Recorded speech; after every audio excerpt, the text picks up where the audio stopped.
Tema 8, subtema 2, pembelajaran yang pertama. Kita akan membahas masih sama seperti minggu lalu, yaitu tentang cerita fiksi. Siapa yang masih ingat cerita fiksi itu apa? Ada berapa jenis cerita fiksi? Oke, kita akan mengulang kembali tentang pelajaran ini. Cerita fiksi adalah rekaan atau khayalan pengarang. Isi cerita dapat murni berasal dari khayalan pengarang, tetapi juga dapat berdasarkan fakta. Cerita fiksi yang dikarang berdasarkan fakta diperoleh dari berbagai pengalaman, baik pengalaman diri sendiri maupun pengalaman orang lain. Kemudian, pengalaman tersebut diolah menjadi bahan cerita yang menarik. Kita juga akan membahas tentang ciri-ciri cerita fiksi. Yang pertama adalah merupakan cerita rekaan atau cerita nyata yang diolah oleh pengarang. Jadi, cerita ini adalah cerita yang dibuat-buat oleh sang pengarang. Yang kedua, bertujuan untuk menghibur dan menceritakan suatu peristiwa. Ya, jadi cerita fiksi ini adalah tujuannya untuk menghibur. Ya, yang ketiga adalah disajikan dalam bentuk alur cerita. Yang keempat, menggunakan bahasa yang komunikatif. Dan yang kelima, menggunakan bahasa yang tidak baku. Nah, ini juga adalah ciri-ciri dari cerita fiksi. Adapun ciri-ciri yang lain, coba ada yang bisa memberikan contoh ciri-ciri yang lainnya?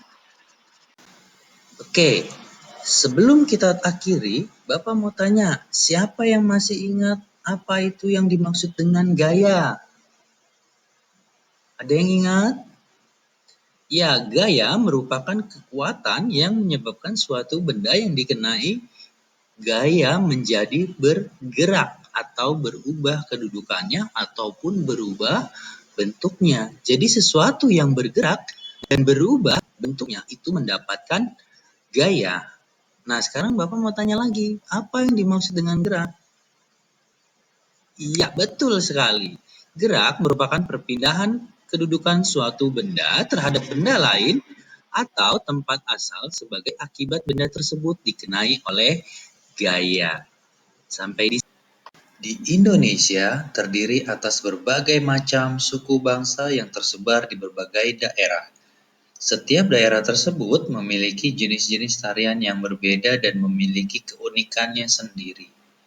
Contohnya adalah tari legong yang berasal dari Bali, tari reog yang berasal dari Ponorogo, tari saman yang berasal dari Aceh, dan tari kuda lumping yang berasal dari Ponorogo. Apakah kalian tahu nama tarian daerah kalian? Coba sebutkan.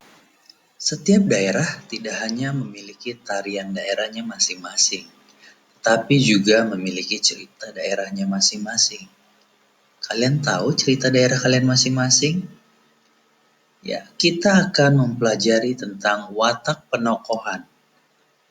Ada protagonis atau yang bersifat baik, ada juga antagonis yang bersifat jahat, atau ada juga tritagonis yang bisa bersifat baik ataupun juga bersifat jahat. Ya, di pembelajaran sebelumnya, masihkah ingat kamu bahwa gaya dapat mempengaruhi gerak suatu benda? Ada banyak contoh gaya yang dapat mempengaruhi gerak benda. Misalnya gaya otot pada kerbau yang menarik alat pembajak sawah saat diam, atau gaya gesek pada rem yang menyebabkan sepeda berhenti. Selain gaya otot dan gaya gesek, gaya pegas juga dapat mempengaruhi gerak suatu benda. Contohnya adalah saat kita memainkan bola basket. Pemain basket memanfaatkan gaya pegas dari bola basket. Bola basket terbuat dari karet yang bersifat lentur. Oleh karena itu, bola basket dapat memantul jika dijatuhkan. Bola yang semula ke arah bawah akan bergerak dan memantul ke arah atas. itu disebabkan adanya gaya pegas. Hal itu membuktikan bahwa gaya pegas dapat mempengaruhi gerak suatu benda. Selain contoh tersebut, dapatkah kamu menyebutkan contoh lainnya? Contoh lainnya adalah saat kita melepaskan anak panah dan juga saat kita melompat di atas trampolin.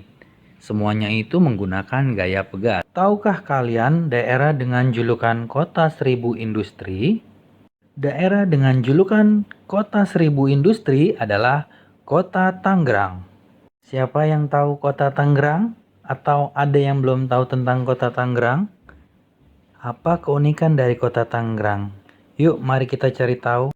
Tangerang merupakan kota unik dilihat dari kegiatan ekonominya. Kegiatan ekonomi masyarakat dapat dilihat dari hadirnya pasar tradisional yang terletak di Jalan Kisamaun atau yang kita kenal dengan Pasar Lama, yang berada di pusat kota Tangerang hingga berdirinya banyak pabrik di kota Tangerang. Di kota Tangerang banyak juga bangunan tua. Yuk kita cari tahu. Yang pertama ada Taman Makam Pahlawan Taruna, Masjid Jami Kalipasir, Vihara Padu Mutara, Museum Benteng Heritage, dan masih banyak lainnya. Tangerang dijuluki Kota Seribu Industri karena merupakan pusat industri di Pulau Jawa.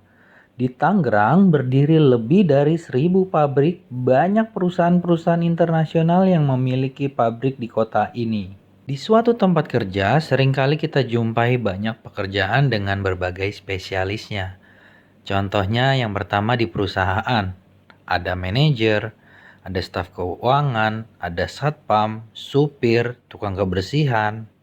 Di rumah sakit juga ada dokter, perawat, ahli gizi, satpam, supir, juru masak, dan di sekolah pun juga ada spesialisnya. Ada guru, petugas perpustakaan, ada satpam, tukang kebun, dan di setiap pekerjaan banyak banget spesialisnya.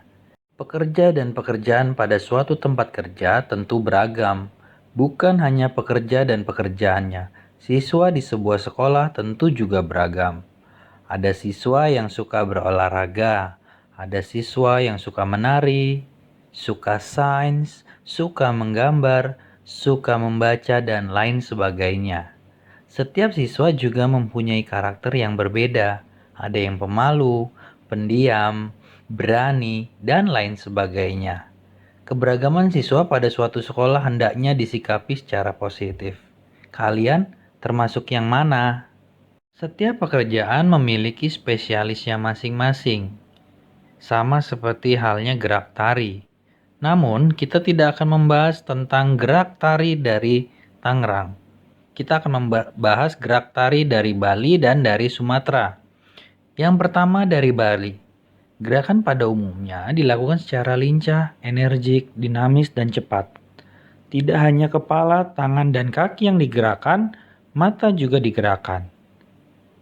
Nah, gerakan ciri-ciri dari Sumatera, gerak tari pada umumnya dilakukan secara lincah dan gesit. Gerak tari lebih menekankan pada gerakan-gerakan kaki. Gerak lengan, tangan, jari, leher, dan kepala tidak beragam dan tidak rumit. Kita sudah membahas tentang keunikan gerak tari secara umum. Nah, bagaimana keunikan gerak tari suatu daerah secara khusus? Salah satu contoh dari tari daerah Sumatera yaitu tari Sudati dari Aceh. Bagaimana keunikan gerak tari Sudati dari Aceh ini? Yuk mari kita simak. Sudati adalah tari kelompok yang berasal dari Aceh. Pertunjukan tari Sudati tidak menggunakan iringan berupa alat musik. Iringan tari Sudati berupa nyanyian yang dilantunkan oleh dua orang. Tari Sudati sangat dinamis. Langkah maju, mundur, ke samping kiri dan ke samping kanan, serta lari dengan angkat kaki tinggi pada tari Sudati dilakukan secara cepat. Hal ini membuktikan tari Sudati sangat menarik. Tepukan dada yang menimbulkan suara keras, serta jentikan jari bersuara lembut pada penari membuat tari Sudati menjadi lebih menarik. Nah, tadi kita sudah membahas tentang ciri-ciri gerak tari suatu daerah. Sekarang kita lihat peta daerah manakah ini? Ya, peta daerah Papua. Papua memiliki banyak keunikan dan daya tarik tersendiri. Gunung Jayawijaya yang terkenal dengan puncaknya yang tertutup salju dan satu-satunya daerah yang terdapat salju di Indonesia.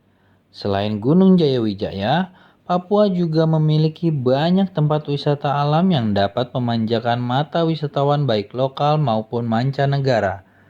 Tidak hanya itu, Papua juga memiliki jenis fauna yang terkenal yaitu burung cendrawasih.